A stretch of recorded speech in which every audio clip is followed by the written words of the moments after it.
방금 말씀드린 대로 옹야 제6편 1장, 2장, 3장까지 사실은 지난 시간에 했습니다.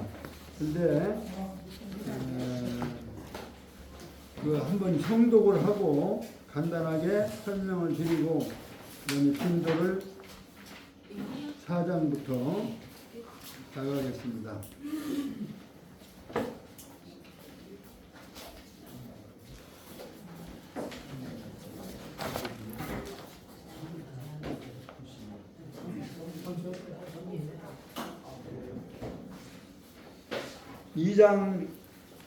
이 장을 우선 봐주세요. 애공이 문 제자 수기 호학인이 있고 공자 대활 유안해자 호학하야 불천노하며 불이과하더니 불행단명사의라 금야즉 무하니 미문 호학자 약해이다.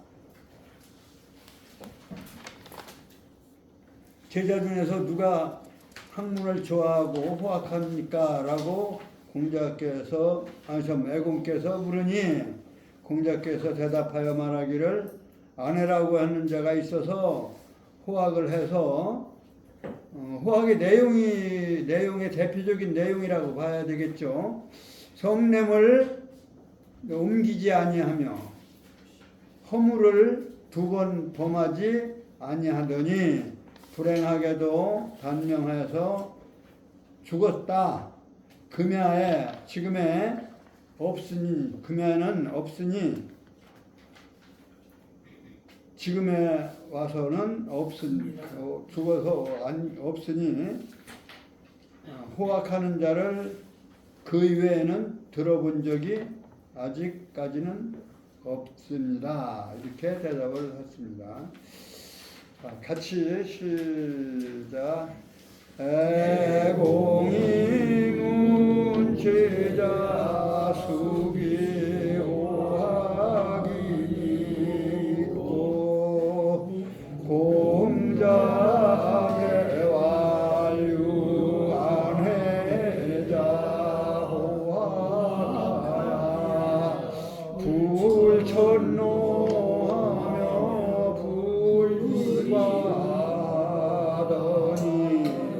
불행단명사의라 금야즉 무하니 미문호학자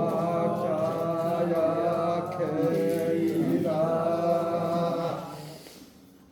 그 다음에 자하 시여제러니 염자위기 모 청속한데 자활 여지부하라 청이간대 왈 여지유하라 하야신을 염자 여지속 오병한데 자활 적재야에 승비마하며 의경구하니 오는 문지야혼이 군자는 주급이요 불계부라 보라. 원사위지 제런이 여지속 901호신을 사한데 자활무하야 이여이 인리향당호언저. 문장은 좀 기릅니다만은 자화가 제 나라에 사신으로 갔더니 염자는 말하자면 공무를 수행하는 월급 주는 이런 공무 수행자예요. 염자가 그 어머니는 자화의 어머니예요. 공자의 제자 자화의 어머니를 위해서 곡식을 청한데 곡식을 청하는 월급을 나머지 식구들을 봉양하기 위한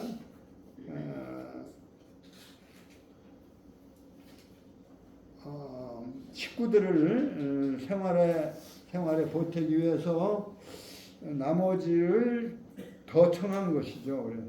청한데 월급은 뭐 곡식으로 했고요. 여기서 속은 뭐 이제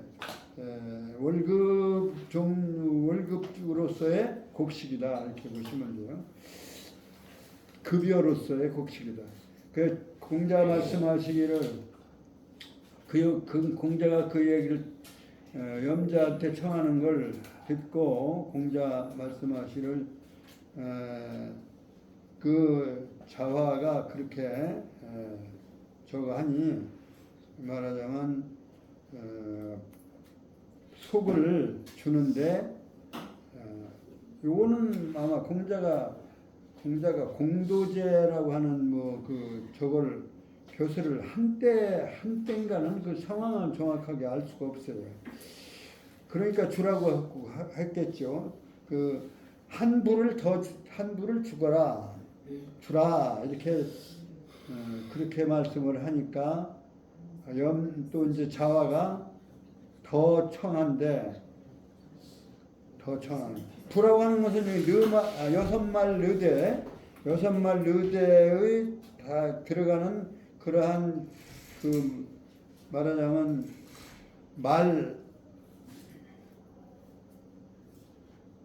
그 곡식을 헤아리는 그 도량형이죠. 말하자면 도량형인 거예요. 그래서 여섯 말 르대가 되는 그 한 부를 주라 이렇게 하니까 더 주십시오 하고 더 청한다. 그러니까 이제 유를 주라. 여기서 더 청한데 하고 왈은 누구의 말이냐면 공자의 말씀이죠. 더 청한 상황에서 공자 말씀하시기를 유를 중량 이름인데 유는 16말에 말이 되는 그러한 하나의 곡식을 담는 단위예요. 그래서 그 한 유를 더 주라 하시거늘. 그런데 이제 유를 16말을 되는 그 한 유를 주라고 했는데 그 월급 주는 염자가 5병을 줬어요. 그 말하자면 5병은 16섬. 그러니까 16말을 다 더 달라고 했는데 16섬 되는 16섬이면 5병이면 5배니까 5를 곱하면 얼마가 되냐면 5, 6, 30 5일은 80섬이 되는 거죠. 80섬 5병이니까 한 병이 16섬이니까 5병이니까 80섬을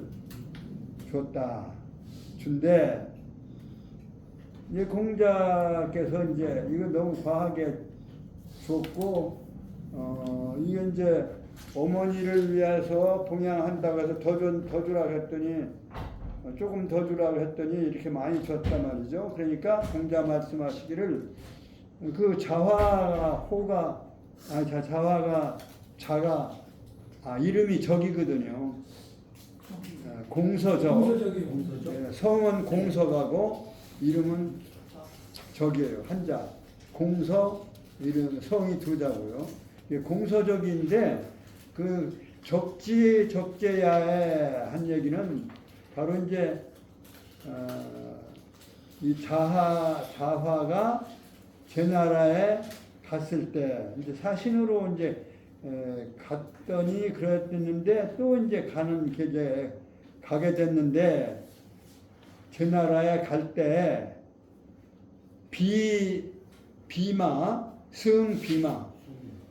살찐말 아주 뭐 말이 힘이 좋은 아주 적토마 좋은 말을 타고 가고, 그리고 의경구, 가볍고 따뜻하고 멋쟁이 옷을 입고 갔다 이거죠. 그러니까 이게 저 어머니를 위해서 더 월급을 더 달라고 하더니 이놈을 갖다가 호화판으로 지 몸을 가꾸는 데 썼다 이런 얘기죠. 그러니까 그래서 공자가 그런 광경을 얘기하면서 나는 들으니, 내가 평소에 들어온 바로는 군자는 재물을 모아서 어떻게 하느냐면 주급이요. 급한 사람한테 말하자면 구급용으로 나누어 주는 것이고, 그런 사람이고, 군자는 그런 사람이고, 불계부, 그 재산을 물려주지 않는 것이다. 그러니까 군자는 자기 개인적인 재물로서 부를 대물림하지 않는다 하는데, 저기 저기는 이렇게 월급을 받아가지고는 비마하고 의경구를 하니, 그래서 이제 거기에 대한 말씀을 한 거예요. 그런데 이제 그 뒤에 원사라고 하는 사람, 원헌이라고 하는 사람 제자가 재상이 됐더니, 그런데 이제 나라에서 곡식 900마를, 900이라면 얼마 양인가는 모르겠어요. 여기 나와 있지 않다고. 주석도 그렇게 얘기를 했네요. 900은 그 끝에 보면은 가느다란 작게 쓴 글씨에, 하얀 동그라미 작게 쓴 글씨에 원사는 공자의 제자요, 이름은 헌이다. 그러니까 원헌이에요. 원헌. 공자가 논하의 사구, 요건 정확하게 나와 있네요. 공자께서 사구뼈설을 했어요. 사구뼈설은 지금 검찰총장 정도 되는 거죠. 사구뼈설을 할 때 원사로서 재라고 하는 것은, 재상제자는 말하자면 도맡아서 하는 비서실장 정도 되지 않나 이렇게 생각이 돼요. 비서대. 그래서 그 원사를 비서실장을 시킨 거예요. 시키고 월급을 900을 줬는데 사양을 하는 거예요. 그러니까 자화에 비하면, 공서적에 비하면 원사는 원헌의 동명, 아마 2인 동명이에요. 다른 사람이 아닌 바로 동명, 1인 동명, 1인 2명이에요. 똑같은 사람이에요. 원사라고도 하고 원헌이라고 이제 이름을 밝혔는데, 원헌이라고. 그러니까 원헌을 이제 그 경찰총장의 비서 또는 행정을 담당하도록 하는 재상을 삼아서 월급을 900을 줬어요. 그런데 원헌은 사람이 이제 자화보다는 양심적이었던가 봐요. 자화는 어머니를 위해서 준 월급을 더 달라고 해놓고, 그 월급 주는 사람이 너무 많이 주니까 줬는데, 그 사양하지 않고 받아다가 나는 이제 공자께서 생각하기는 어려운 사람 나눠서 급한 사람에 두루 나눠 주고 주는 줄 알았더니 그렇지 않고 그 부를 대물림을 하지. 그러니까 군자는 대물림하지 않는다 하더라. 이런 말씀으로 평을 해놓으시고, 같은 제자, 똑같은 제자는 아니지만 다른 제자인 원사를 이제 그 사구벼슬을 할 때 공자가 하신 벼슬 중에서 제일 높은 자리가 이 사구벼슬이에요. 노나라 사구를 했어요. 사구는 그 도적을 잡는, 말하자면 그 장관이죠. 그 법무장관이나 아니면 검찰총장이라고 해도 되지 않느냐 하는 생각이 돼요.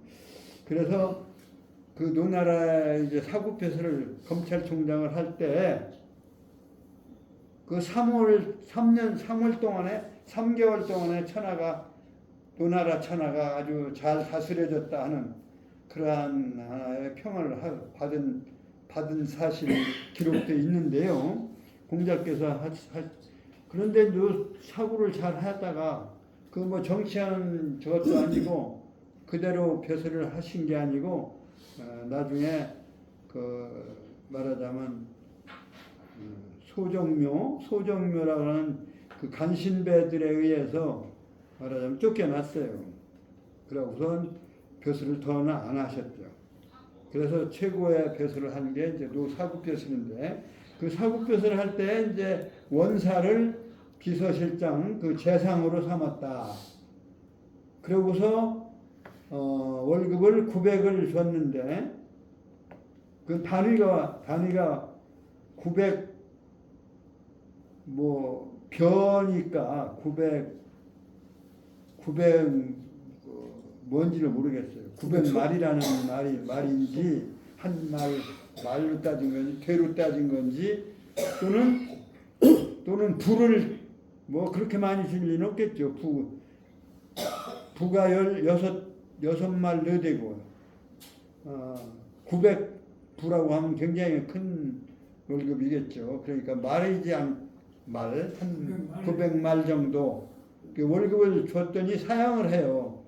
원사는 사양을 한데 공자께서 평하기를 주면서 사양함에 공자께서 말씀하시기를 무하야 그러지 말아라 이런 얘기. 그러지 말아서 너의 이웃과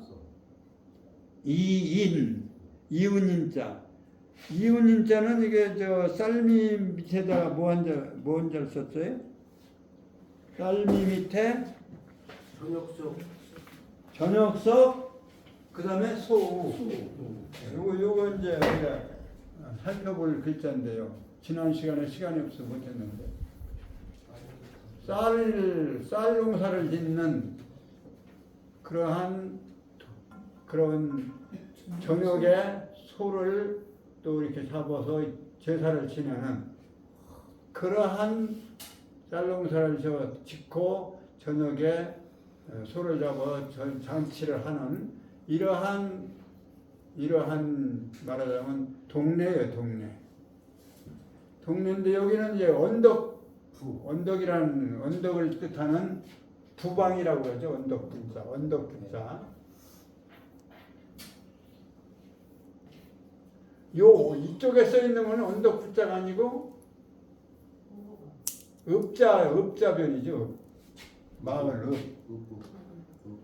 여기다 이쪽에 쓴 거는 여기 읍이고 이것을 이쪽에 쓰면은 이것이 부방이에요. 이걸 그대로 다 쓰기가 뭐하니까 이렇게 가볍게 줄여서 쓴 거고요. 요것을 언덕에 이렇게 마을이 이루어지니까 이게 언덕부자인데 이걸 다 쓰려니까 복잡하니까 간소화해서 요즘 말하는 중국의 간체자처럼 간소화해서 이걸 여기다 붙인 걸 부방이라고 하고 이건 고을 읍자 부스에서 찾아요. 근데 이렇게 쓴 자나 요 글자나 이렇게 쓴 글자나 우리는 똑같이 뭔자예요. 이웃인자죠.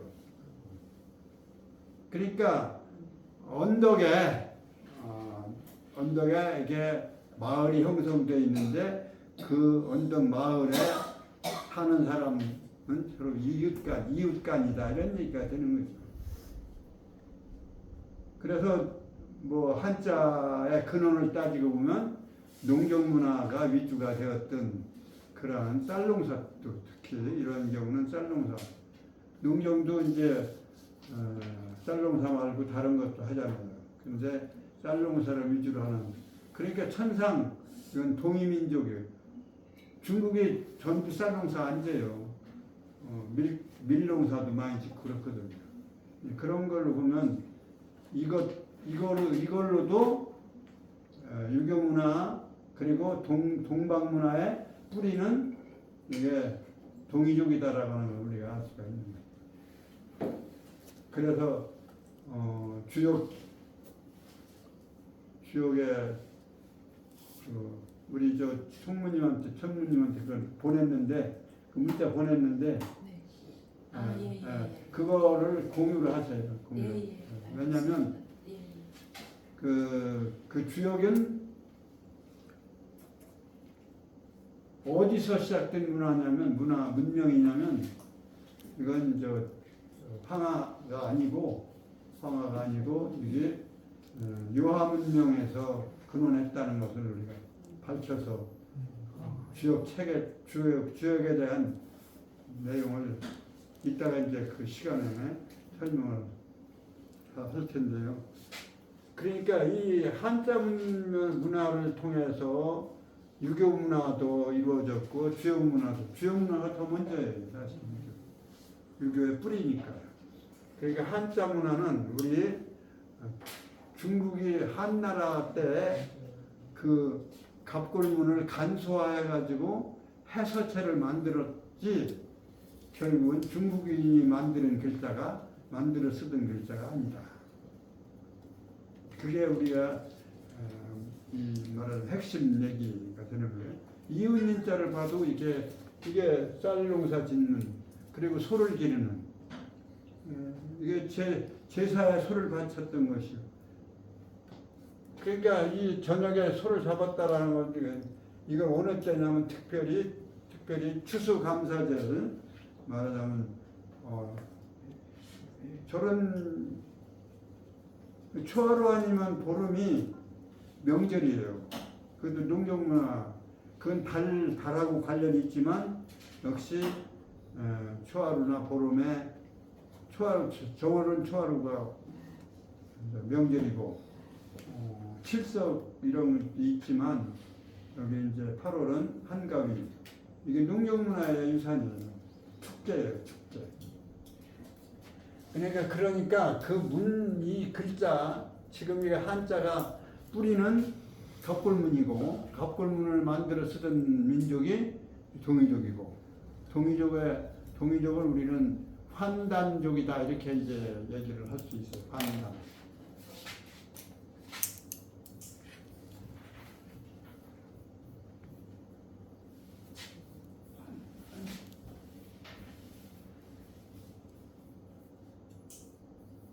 단군 신화에 환웅이 나오잖아요. 환웅, 그 다음에 환인, 그러니까 환국이고요. 그 다음에 단군 할 때 단. 그래서 이걸 합쳐서 환단족이다. 동이족은 사실은 중국에서 우리 동방의 민족을 부르던 이름이고 원래 우리의 고유 이름은 환단이라고 해야 맞을 것이다 이렇게 생각이 들어요. 그런데 역사 기록에는 이제 동이족으로 기록되어 있지만 그러나 그들도 동이족도 이자가 그 뭐 오랑캐라고 하는 말로 쓰던 것이 아니라 사실은 큰 활을 메고 다니는 용감한 하나의 문명인으로 체구도 컸고 이렇게 그것을 반증하고 있어요. 그런 것들은 뭐 그냥 인정하고 주장을 하지만 그건 과학적 근거는 아니죠. 과학적 근거로 만약 한다면 우리는 동이족이라고 하는 DNA를 검사해가지고 중국 아이들의 한 반수는 우리 동이족이 말하자면 가서 지배했던 것이다 이렇게 이제 볼 수가 있기 때문에 거기에 동화되고 한족으로 동화됐지만 사실은 한 반은 피가 섞였다 이렇게 볼 수가 있어요.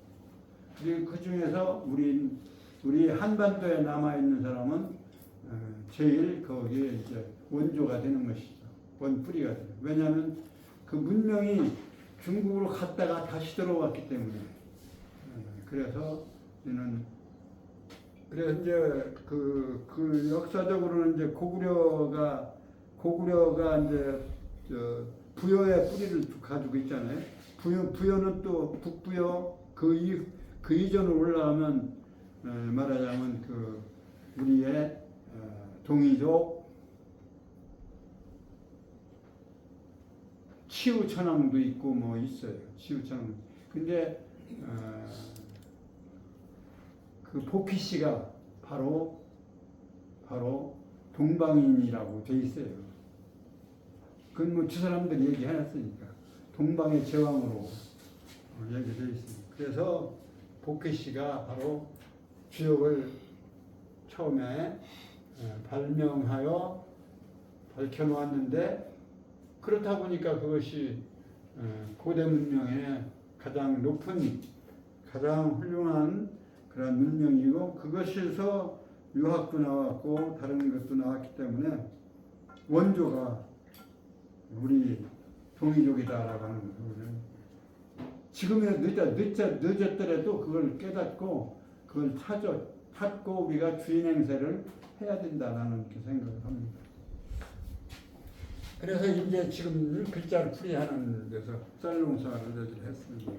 이런 것들이 다 여러 가지가 고증 증명이 되어질 근데 과학적으로 증명하려면 DNA로 검사를 해야 되지 않느냐는 이제까지 그런 거죠. 그런데 이제 중국 현재 중국 이 사람들은 뭐 우리나라를 과거 자기네 속국이었다라고 하고 시진핑이가 가서 그랬어요. 옛날에 우리 속국이었다. 지금도 속국이라고 생각하려고 한다. 고구려가 이제 그 근래에서는 고구려가 그것을 벗어나려고 하고 중국을 대항해서 싸워서 많이 땅을 복구했다가 다 잃어버렸죠.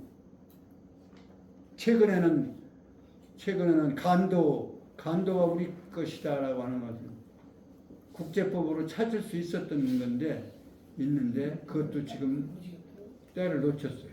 간도 국제법이 그 시행연한이 몇 년 전인가 끝났어요. 국제법으로 시비도 못 걸게 됐어요. 그러면서 간도를 찾고는 싶은데 이제 뭐 어떻게 해요. 간도도 우리 땅이다. 간도도 상당히 넓었어요. 만주에. 그 만주는 사실은 우리 한민족의 생활 터전이었고, 그러니까 적어도 요하 동쪽은 우리 동이족이 무대다. 그러니까 중국 한족과 가까운 것이 아니라 도리어 청나라하고 민족이 같은 거예요. 우리가 어렸을 때 머리를 땄잖아요. 그게 변발이에요. 청나라도 여기는 면도를 하고 여기 뒤에 땄잖아요. 머리를 딴 것도 그 풍속이에요. 그러니까 혈통적으로는 명나라보다 혈통을 청나라가 더 가까운 거예요. 청나라는 사촌쯤 되고 명나라는 한족이 세운 나라 멀고. 그 후에 언제부터 그러면 저기 했냐면 제일 처음에 큰 싸움이 판록대전이라고 해가지고 아까 말씀한 뭐예요? 치우천왕하고 중국의 한족의 저들이 모든 최고의 왕이라고 하는 황제 있잖아요, 황제. 자기들은 황제 자손이라고 하는데, 황제하고 그 치유하고 그 전쟁을 한 게 판록대전이에요. 그 역사 야사에는 많이 남아있고, 실제적인 역사의 기록에도 남아있는 얘기예요. 근데 이것도 하나의 중요한 논어 과목은 아니지만 중요한 하나의 유학하고 관련되는 과목이니까 좀 시간이 좀 지납니다만은 그 치유를 말하자면 동물 아주 야만으로만 취급해 왔어요. 쟤들이.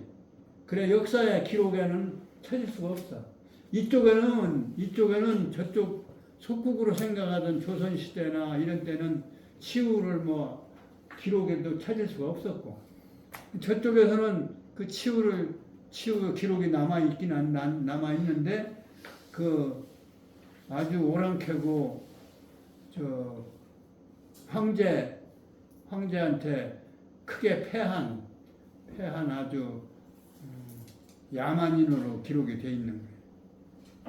근데 실제적으로 전쟁을 한 곳이 그게 이제 말하자면 북경 근처, 북경 우회 부분이고, 그 유적이 남아있는 것이 지금 중국에 남아있는 거예요. 중국 대륙에. 산동 그 우에 성으로 따지면 요녕성에서 산동 쪽으로 있어요. 거기에 그 판록대전이라고 샘터도 있고 그 전쟁터가 남아 있는 거예요. 그때 사실은 무력으로는 황제한테 진 셈이에요. 그래서 역사가 이제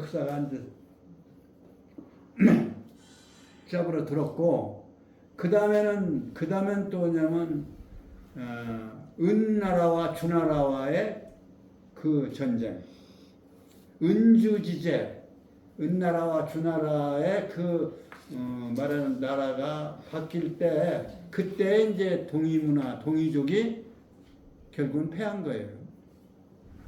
그러니까 판록대전에서 패해서 황제가 왕으로 하면서 황제가 되면서 그 누르황자 황제예요. 거기는 그냥 이렇게 황제 할 때는 엠퍼러라고 하는, 영어로 엠퍼러 하는 황제는 그건 이제 임금 황자고, 지금 중국인들이 자기네 조상이라고 하는 황제는 누르황자 황제예요.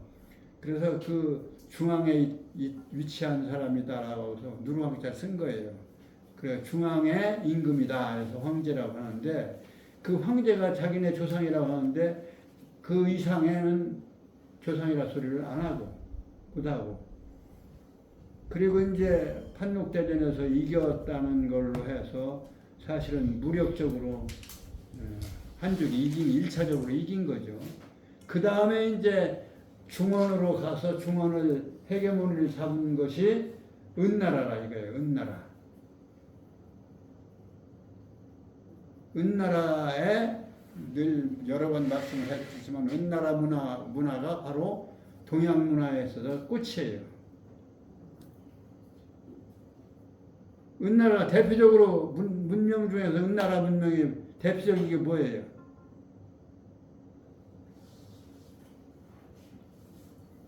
복희 때는 대표적인 문명이 주역이고 활개고, 은나라 때는 대표적으로 은이 중국의 우리 동이족이 중국을 지배했던 시기에 은나라도 긴데, 은나라가 대표적인 문화가 뭐라고? 문자. 네, 문자. 그렇죠. 그러니까 갑골문자에서 중국의 문자의 근원을 삼은 거예요. 그 사람들이 창조한 게 아니고 만드는 사람들이 은족이 만들어서 은나라 왕실에 썼던 거 아니에요. 그걸 간소화해서 한자가 이루어졌으니까 문명치고는 문자가 없으면 이게 전달이 됐겠어요? 여러 가지 전달한 지금이니까 이제 지하 출토 보면서 지하에 출토한 그 유적 그런 것들이 유물들이 나와서 증명이 되지만 문자가 없었다면 그것도 연결시킬 수가 어려웠겠죠. 그 광막한 넓은 땅에서 거기를 지배하고서 무슨 문명을 일으켰냐 문자를 만들어 전해졌다 이거예요. 그래서 그러니까 처음에는 복희 씨의 문명이 동방에서 시작된 거고, 그 다음에 전쟁으로 따지면 황제와 치우천왕이라고 했어요. 우리 전설로 하늘천자 임금왕자 천왕이라고. 저 사람들은 치우라고 해요. 우리는 이쪽에서는 천왕이라고 이제 했던 거죠. 그 이제 그때 결국은 뭐 상당히 그 문화적으로 태색이 말한 졌죠. 무력. 그런데 그 다음에는 이제 다시 중원을 지배해서 해오던 은족이 문명을 그렇게 일으킨 거예요. 한자 문명의 원조가 된 거죠. 그러니까 우리 한자는 저 사람들이 변형하고 뭐 한 거는 단순화하고 변형하고 뭐 형상 문자가 형상에 가까웠던 거를 획으로 해서 곡선을 이렇게 직선으로 만들고 뭐 이렇게 네모지게 만들고 이렇게 변형을 시켰지만 그 뿌리는 갑골문이다 이거예요. 그러니까 그 갑골문이 없었다면 한자가 나올 수가 없다 이런 얘기예요. 그런 점에서 중국 문명에 우리가 영향을 주고 우리가 상발해 준 거고. 그런데 이제 주나라가 그 문화를 이어받았지만 주나라가 비로소 이제 중국화 한 거예요. 문화적으로 중국화한 것은 주나라다 이렇게. 원래 주류는 동이문화, 요하문명. 그것은 지금 유물유적으로 나온 거니까 요하문명, 홍산문화라고도 하고 이제 거기에 홍산도 지역도 있고 그 3층으로 이게 말하자면 뭐 홍수가 묻혀서 유적이 묻혀가지고 여기 3층이에요. 3층. 지하가 3층. 그래서 그것이 다 발명되면서 황하 문명이 4대 문명으로서 뭐 최초의 문명인 것처럼 세계에 알려왔던 것이 21세기 갑골문 발명하고 그 다음에 요하의 유적까지 발명되니까 결국은 저 사람들이 자기네 것이 아니거든. 자기네 것은 저 황하 상류의 중심이었는데 거기까지도 우리가 지배했잖아요. 낙양까지, 서안까지도 사실은. 그러다 보니까 결국은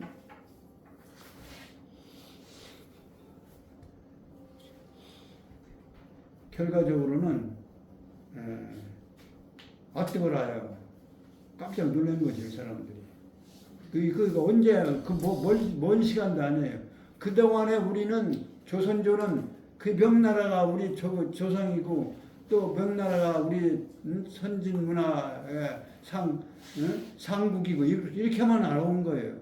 그러니까 유교 문화도 명나라에서 온 건, 원뿌리는 유교 문화가 우리 건데, 우리는 한반도에 와서 그 혈통은 유지되었지만, 문화는 저쪽에 가서 컸단 말이죠. 저쪽에 대륙에 가서 자랐거든. 그것이 다시 들어온 거예요. 그것이 이제 성리학인데, 이거 우리는 성리학이 국학인 것처럼, 국학은 사실은 더 뿌리가 더 위에 있어요. 유교 문명이 사실은 국학, 유교의 고전이 국학이다. 우리 국학이다 사실은. 우리가 전해받은 것은 중국을 통해서 발전해가지고 또 중국화되어진 부분과 함께 받아들여진 거기 때문에 성리학이 바로 국학이 아니에요 사실은. 원래 따지면 사서 오경이다. 오경 중에서도 중국화 되기 전에 전의 것. 사실은 주나라 이전 것이 원래 우리 학문이죠. 은나라. 그 이제 은나라 그 전통을 이어하다서 발전을 시킨 것이 주나라에서 발전을 시켰기 때문에 그래서 이제 중국화가 된 거예요. 그것이 2차 내가 생각하더니 2차 중국화라고 볼 수 있고요. 그 후에 또 중국화를 했어요. 중국 쪽으로 문화를 말하자면 변형을 시킨 것이 한대 문화, 한대. 그러니까 한나라는 어디예요? 춘추 전국을 지나서 춘추 전국의 칠국, 전국 칠웅이라고 그러나요? 진초연제 한위조. 그것이 말하는 봉건 국가가 처음에는 주나라의 봉건 국가였던 것들이 이제 시대가 멀으니까 중앙정부하고는 뭐 제후국가들이 이제 막강하게 커져가지고 전국 시대가 이루어지는 거죠. 그게 이제 맹자 시대예요. 춘추 시대는 지난 시간에 말씀한 것처럼 춘추 시대는 바로 공자가 춘추를 쓴 시대. 다시 말하면 노나라의 역사를 그 쓴 시대니까 사실은 주나라의 봉건 국가들, 그 제후 국가들이죠. 그러니까 제후 국가들이 이제 독립하기 시작하는, 완전히 독립은 안 했어요. 그 당시만 해도 중앙정부인 주나라의 천자에게 가서 아련하고 이제 조공도 바치고 이렇게 조회를 했었어요. 근데 공자 시대만 해도 이제 제후 국가들이 힘을 길러가지고 중앙정부를 서서히 무시하기 시작해가지고 그것이 이제 의리를 저버리는 행동을 한 거예요. 그래서 의리에 벗어나는 행동을 하니까 공자께서 그 의리를 강조해서 쓴 책이 노나라 역사인 춘추예요.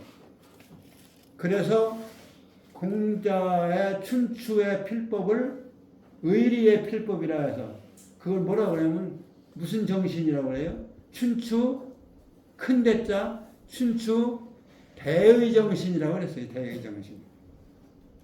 춘추 대의가 바로 그 얘기예요. 지방의 제후 국가들이 주나라의 천자로 여기지 않고 이제 지방 정부가 자기 세력들을 키워가는 그러한 시대, 그러한 조짐이 보이는 시대가 바로 그러한 것을 바로잡아보자 한 것이 사실은 공자의 큰 생각이었대요. 그렇기 때문에 공자가 쓰신 그 춘추의 그 필법을 춘추 필법이라고 하고 그 정신을 춘추 대의 정신이라고 한다.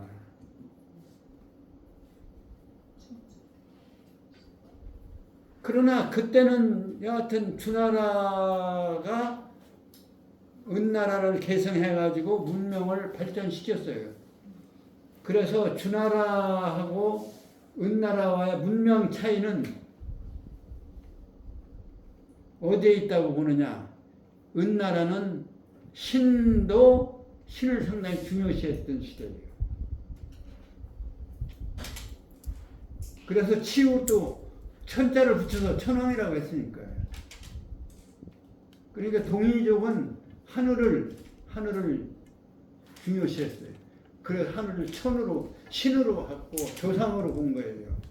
그러니까 단군 신화가 그게 있는 거예요. 근데 한족은 그 신을 그렇게 중요시하지 않는다. 덜 중요시한 거예요. 은나라의 영향을 받아서 천을 중요시는 했지만 그만큼 못했어요. 그래서 주나라를 인문 문화다 이렇게 인문 중심의 문화, 인간 중심 문화로 이렇게 그게 발전한 것처럼 보이는데 사실은 그게 발전이 아니에요. 그 뿌리에 대한 것을 이렇게 내세울 수가 없으니까 내세우기가 싫으니까 자기 인간 문명을 사실은 더 중요한 게 천이에요. 그 천도를 중요시했던 것이죠.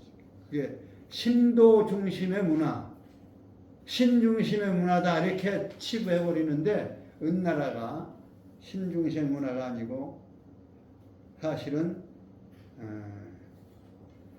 인문 문화의 근거가 되는 그러한 종교적 성격을 가진 또는 하늘을 인도의 근거로 삼은 천도 중심의 문화다 이렇게 볼 수가 있어요. 그것을 이어받아서 인문 중심으로 가다 보니까 결국은 이제 천자보다도 제후 국가들이 자기 힘이 생기고 영토가 넓어지고 또 백성들이 많아지니까 전쟁 인구가 많아지니까 서로 이제 전쟁을 하게 된 거죠. 그래서 맹자책에 맨날 전쟁 예가 많이 나오잖아요. 예. 전연고지하야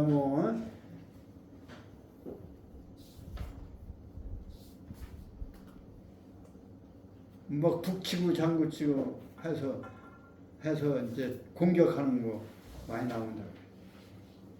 전쟁 문화, 그래서 전국 시대에 살았기 때문에 전쟁 문화를 어떻게 하면 백성들이 많을까? 왜 백성들이 많으면 뭐하냐면 전쟁에다 군사로 쓰기 위해서 지금 말하면 노동력이 많으니까. 그러니까 어떻게 하면 백성들이 많을 수 있느냐. 전쟁하지 않고 많아지는 방법으로 곡식을 옮겨주고 뭐 이렇게 하는 그런 얘기를 하니까 이제 명자가 또 반대하잖아요. 그렇게 하지 말고 인정을 베풀어라. 어진 정치를 하면 백성들이 구름같이 올 것이다. 이렇게 얘기하잖아요. 인의 정치를 강조하죠. 그러하던 것이 뭐예요? 한나라, 진초 현재 한의조의 그 한나라가 사실은 한나라가 통일을 했어요. 한고조 유방이 통일을 했죠. 누구예요? 왜? 누구하고 싸웠어요?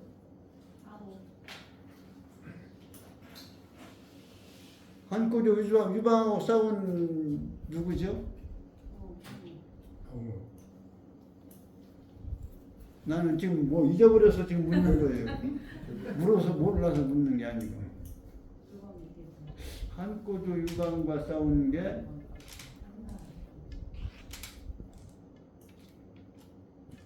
그래서 이게 한고조가 이겨서 한나라가 이루어진 거 아니에요? 한나라가 통일을 해서. 그래서 그때가 이제 3차의 중국화다. 나는 이렇게 주장하고 싶은 거예요. 중국화된 시기가 1차는 황제하고 치우하고 그때 중국이 우세했던 거예요. 그건 무력으로 우세한 거예요. 문화적으로 우세한 게 아니에요. 그 다음에 이제 은나라가 주나라한테 망할 때 2차의 중국화를 했던 거죠. 한족화를 한 거예요. 그 다음에 3차의 한족화가 한나라의 유방이 통일을 하고 그야말로 명실공히 한나라가 된 거예요.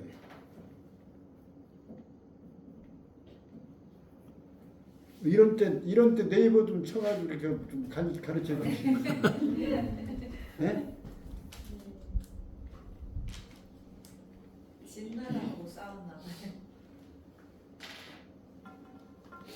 한나라 한고조 유방과 마지막에 전쟁한 게 누구죠? 이거 이제 머리가 나빠지. 예? 머리가 나빠지니까. 초나라 항우를 물리치고 초나라 항우를 물리치고 초패왕. 초패왕 예. 항우를 물리치고 한나라를 세웠다 이렇게. 초패왕. 예. 한초전. 예, 한초전. 아이 그걸 몰라가지고. 아니 바둑이 한초전 아닙니까? 그게 그건데 그게 한나라가 초나라를 이겨서 그때 완전히 한나라로 그래서 저 사람들이 한족이라고 그러잖아요. 한족.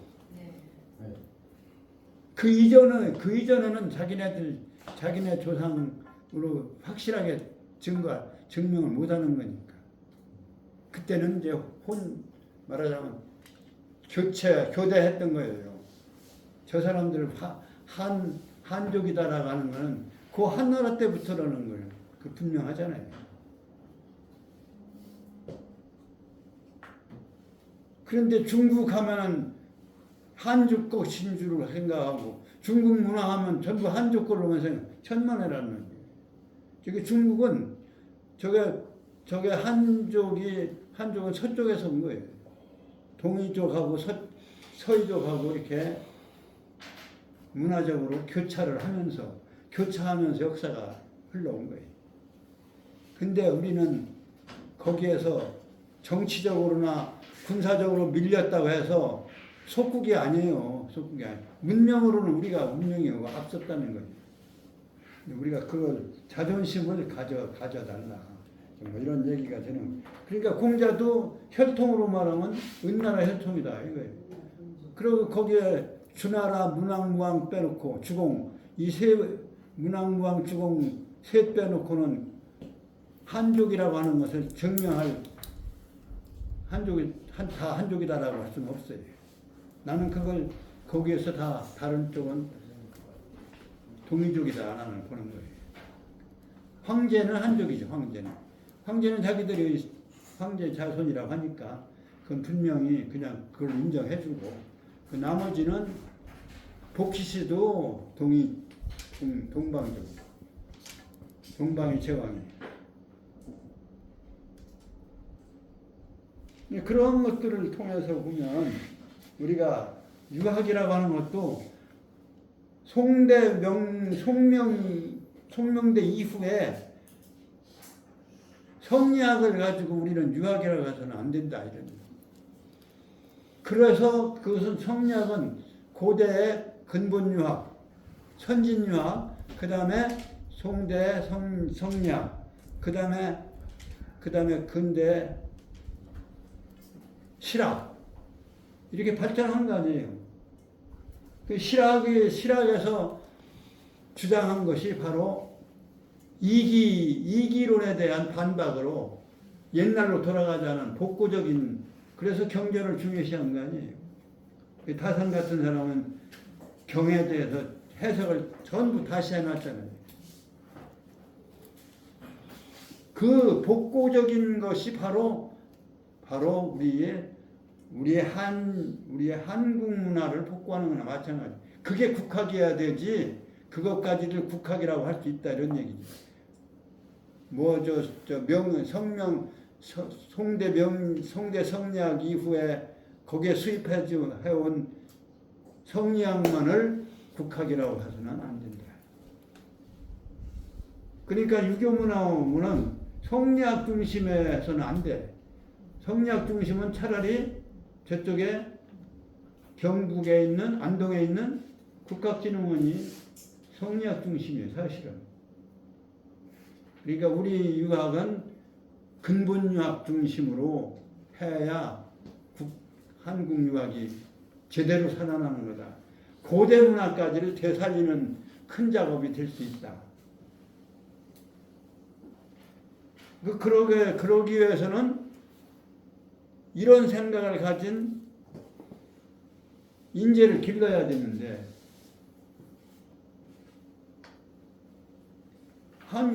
유학 공부하는 사람들 보면 그냥 성리학, 이가 뭐고 기가 뭐고 이기 이원 눈이냐 이런 눈이냐 뭐 이런 거나 따지고 퇴계율곡만 따지면 안 된다. 나는 그런 얘기. 유학의 근본은 퇴계율곡만이 있는 건 아니다. 그것만 따지다 보니까 그 파당도 생기고 말이죠. 뭐 영남학파, 기호학파 해가지고 학파난 되고. 유학은 근본적인 거는 효제 충신이에요. 그리고 그것은 바로 세계화할 수 있는 성리학을 가지고 글로벌 세계로 나아가서는 차라리 성리학보다는 고전 요순의 학문을 가지고 요순의 정치 철학을 가지고 세계화를 해야 된다. 그리고 한문 문화를 우리 중국 거다라고만 할 게 아니라 우리가 만들어 쓰던 거니까 한문을 좀 가르치고 이래야 되지 않느냐 나는 이런 생각을 하는 거예요. 예, 괜히 이야기를 뭐 하다 보니까 진도는 저거 했는데 요거 애공이 문 제자 여기